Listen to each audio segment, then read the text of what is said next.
আমার চ্যানেলে তোমাদের সকলকে স্বাগত। আজ আমরা ক্লাস 6-এর রায় মার্টিন প্রশ্নবিচিত্রা থেকে ভূগোলের তৃতীয় পর্যায়ক্রমিক মূল্যায়নের চতুর্থ স্কুল সলভ করব।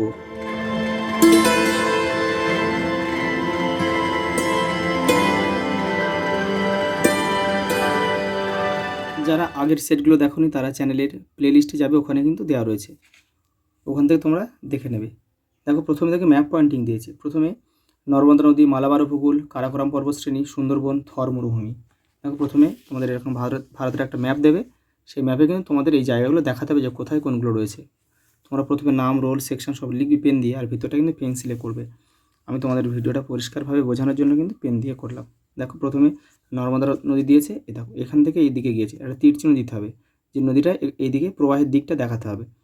তারপরে দিয়েছে দেখো মালাবার উপকূল, এই যে কেরলের এই দিকটা, এই আরব সাগরের দিকটা, এটা মালাবার উপকূল, এই জায়গাটা।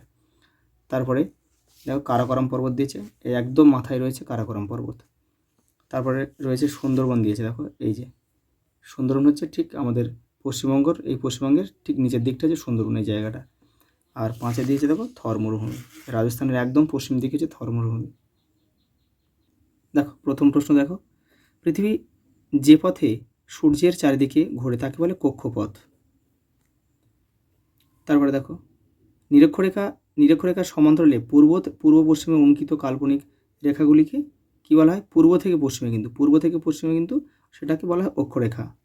আর উত্তর থেকে দক্ষিণে হলে সেটা কিন্তু দ্রাঘিমা রেখা হয়ে যেত। দেখো, পৃথিবীর আবর্তন বেগ সবচেয়ে বেশি কোথায়? নিরক্ষরেখায়।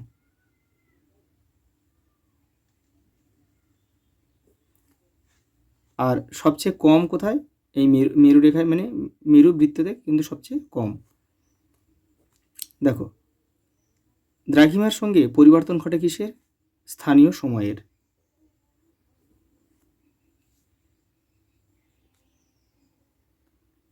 যে পদ্ধতিতে আগত সৌররশ্মি ভূপৃষ্ঠকে উত্তপ্ত করে তাহলে বিকিরণ।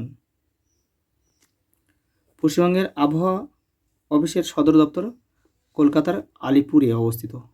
এই আলিপুরদুয়ার নয় কিন্তু, এটা কিন্তু উত্তরবঙ্গে অবস্থিত। বায়ু দূষণে সহায়ক নয় কোন, তার মানে বায়ু দূষণে করে না কোনটা? সোডিয়াম নাইট্রেট, এটা হবে। আর বাদবাকি সব কিন্তু বায়ু দূষণের জন্য দায়ী। দেখো, বায়ু দূষণের ফলে কী হয়? শ্বাসকষ্ট হয়। দেখো, পরের প্রশ্ন, ব্যস্ত রাস্তার যানবাহনের শব্দের তীব্রতা 70 ডেসিবেল। ভারতের মরুভূমি যে রাজ্যে অবস্থিত সেটা হচ্ছে রাজস্থান। শিবালিক হিমালয়ের পাদদেশে ঘন অরণ্যাবৃত অঞ্চল তরাই নামে পরিচিত। ভারতের সাতপুরা একটি যে শ্রেণীর পর্বত, এটা হচ্ছে সাতপুরা একটা স্তূপ পর্বতের কিন্তু উদাহরণ। দক্ষিণ আন্দামানে বাস করে কারা? জারোয়ারা। উচ্চ রক্তচাপ কমায় হচ্ছে সর্পগন্ধা। সোনালী তন্তু বলা হয় পাটকে। ভারতে মিলেট জাতীয় শস্যের চাষের মাটি হলো কী ধরনের মাটি? এটা হচ্ছে মরু মাটিতে কিন্তু বেশি ভালো হয়। পৃথিবীতে প্রাচীনতম মানচিত্রটি আবিষ্কৃত হয়েছে কোথায়? ব্যাবিলনে। তারপরে দেখো, দেশ, রাজ্য, জেলা প্রভৃতির সীমানা দেখানো হয় কোন মানচিত্রে? দেখায় রাজনৈতিক মানচিত্র হবে এটা, এটা হবে। এটা কিন্তু আমাদের হবে না, রাজনৈতিক মানচিত্রে এটা করে নেবে তোমরা। তারপর দেখো, শূন্যস্থান পূরণ করো।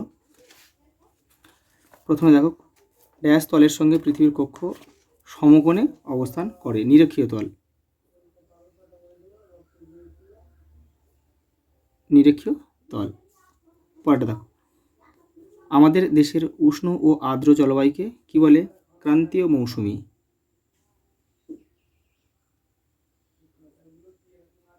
ক্রান্তীয় মৌসুমি। সৌরশক্তি, বায়ুশক্তি ও জোয়ার ভাটা প্রভৃতি অপ্রচলিত শক্তির ব্যবহার। অপ্রচলিত শক্তির ব্যবহার বাড়ালে বায়ু দূষণ কম হবে। পরেরটা দেখো, শুদ্ধ অশুদ্ধ আমাদের দিয়েছে। দেখো, দুপুর 12টার পর থেকে রাত 12টার পর্যন্ত সময়কে এএম বলে, এটা কিন্তু অশুদ্ধ, এটা কিন্তু হবে পিএম। ওটা দেখো, বায়ুমণ্ডলের যে অবস্থা বদলে যায় তাকে জলবায়ু বলে, এটাও কিন্তু অশুদ্ধ।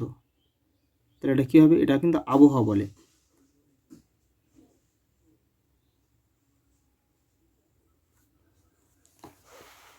পরেরটা দেখো, স্কুল হাসপাতালের সামনে সাইলেন্স বোর্ড লাগানো থাকে, এটা কিন্তু শুদ্ধ। পরেরটা দেখো, ভারতের উর্বর নবীন পলিমাটি দেখো ভাঙ্গার নামে পরিচিত, এটা কিন্তু অশুদ্ধ। এটা তাহলে হবে কি, এটা খাদার হবে।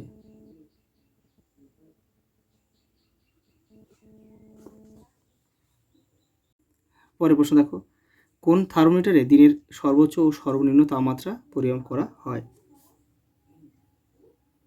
6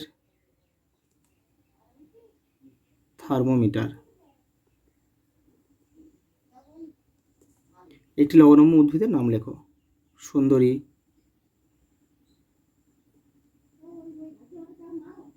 গরান,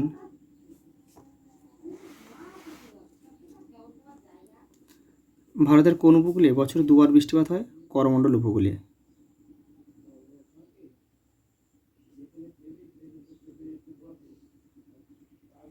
পরেরটা দেখো, হিমাচল প্রদেশের আদিবাসী গোষ্ঠীর নাম কি?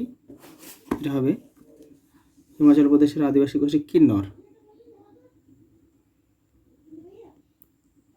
যাদের ভাষা কিন্তু কিন্নরি। মানচিত্রে কিভাবে নর্থ লাইন দেখানো হয়? এই চিহ্নটা তোমরা দিয়ে দেবে। পরের প্রশ্ন দেখো, নিরক্ষরেখাকে মহাবৃত্ত বলা হয় কেন? দেখো তোমাদের বইয়ে 23 নম্বর পেজে রয়েছে, এখান থেকে এই পর্যন্ত লিখবে। পরে দেখো, স্থানীয় সময় কাকে বলে? তোমাদের বইয়ের ওটা 29 নম্বর পেজে রয়েছে, দেখে নাও। এই যে স্থানীয় সময়, এই যে এখান থেকে লিখবে, এখান থেকে এই পর্যন্ত লিখবে, বা এটাও লিখতে পারো। দেখো, শহরের বায়ু দূষণের উৎসগুলি কী কী দেখে নাও। এই যে দেখো, শহরের শব্দ দূষণের উৎস, এখান থেকে এটা লিখবে, এখান থেকে এটা লিখবে। ওটা দেখো, শব্দ দূষণ নিয়ন্ত্রণের দুটি উপায় লেখো। 64 নম্বর পেজে রয়েছে, দেখো শব্দ দূষণ নিয়ন্ত্রণ, এখান থেকে তোমরা করবে। পরের প্রশ্ন দেখো, লু ও আঁধি কি? এই যে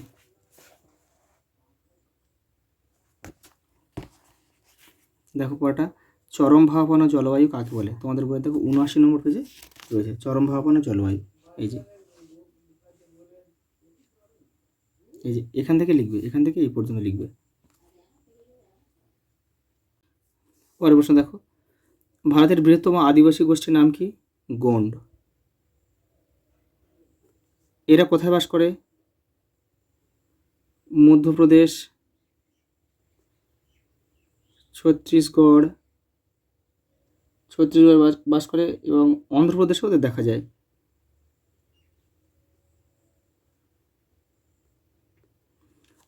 পরেরটা দেখো, অক্ষরেখা দ্রাঘিমা রেখার পার্থক্য, তোমাদের বইয়ের 23 নম্বর পেজ দেখো। এই যে দেখো, এটা আমি তোমাদের লিখে দিয়েছি, তোমরা একটু লিখে নিও। এটা দেখো, আন্তর্জাতিক তারিখ রেখা কি? 180 ডিগ্রি দ্রাঘিমা রেখাকে আন্তর্জাতিক তারিখ রেখা বলে, এটুকুনি তোমরা লিখে নেবে। এটা বাকি দেওয়া হয়েছে কেন? হ্যাঁ, এখান থেকে তোমরা একটু লিখে নিও কষ্ট করে। পরটা দেখো,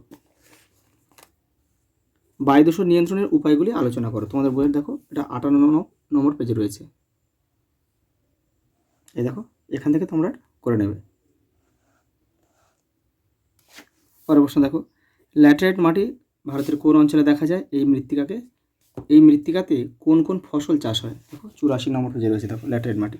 এই যে এখান থেকে এটা পুরোটা তোমরা লিখবে। পরের প্রশ্ন দেখো, পৃথিবীর প্রাচীনতম মানচিত্র কবে, কোথায় ও কিসের উপর আঁকা হয়েছিল? দেখো এটা তোমাদের বইয়ে দেখো 104 নম্বর পেজে কিন্তু রয়েছে, এটা দেখে নাও। এই যে পৃথিবীর প্রাচীনতম মানচিত্রটি আবিষ্কৃত হয়েছিল ব্যাবিলনে, কবে? দেখো যীশুখ্রিস্টের জন্মে দেখো 2500 বছর আগে এটি কাদা পাথরের উপর আঁকা হয়েছিল এই মানচিত্র, এখান থেকে এটা পড়ে লিখবে। পরের প্রশ্ন দেখো, পৃথিবীর তাপমণ্ডলকে কটি ভাগে ভাগ করা হয়েছে ও কী কী? 3টি ভাগে ভাগ করা হয়েছে, উষ্ণমণ্ডল, নাতিশীতোষ্ণমণ্ডল আর হিমমণ্ডল। ভাগগুলির চিত্র সহ বর্ণনা। আচ্ছা, এটা তোমাদের লিখতে হবে, এইটা বর্ণনা করতে হবে এখান থেকে, আর এই ছবিটা কিন্তু দিতে হবে, এটা ছবিটা দিতে হবে। ফটোটা দেখো, পৃথিবীর তাপমাত্রা বায়ু তাপমাত্রা পৃথিবীর সব জায়গায় একরকম হয় না কেন? ব্যাখ্যা করো। দেখো এটা তোমাদের বইয়ের 51 নম্বর পেজে রয়েছে। এই যে এখান থেকে তোমরা করবে, এটা এখান থেকে এই পর্যন্ত করবে। পরটা দেখো, ভারতের ক্রান্তীয় চিরসবুজ অরণ্যের বৈশিষ্ট্য লেখো দুটি। 88 নম্বর পেজে রয়েছে, দেখো এই দেখো ক্রান্তীয় চিরসবুজ অরণ্য আর বৈশিষ্ট্য রয়েছে এখানটায়, যে 1 2 3 4। তারপরে দেখো অরণ্য সংরক্ষণের উপায় 90 নম্বর পেজে রয়েছে, দেখো এই যে অরণ্য সংরক্ষণের এই উপায়গুলো নিচে রয়েছে। দেখো